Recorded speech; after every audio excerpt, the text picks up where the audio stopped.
Day 15 of Ramadan, Alhamdulillahi Rabbil Alameen.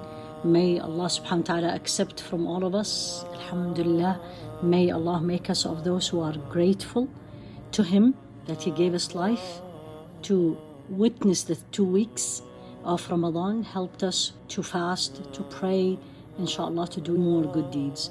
2 questions for everyone, myself included.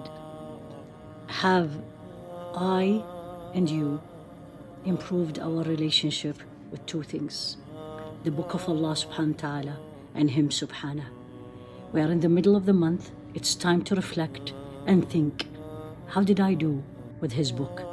How did I do with Him subhanahu? My thoughts, my salah, my dua. And if it is great, much better than I expected, Alhamdulillahi Rabbil Alameen. If it is, for whatever the reason, was not where I wanted it to be, Alhamdulillah, we still have time. There's 2 more weeks. Let's start from today.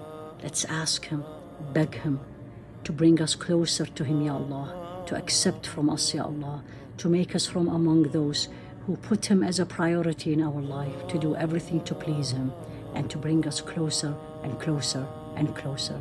Alhamdulillah, He gave us 2 weeks. Ya Allah, don't deprive us from the next 2 weeks.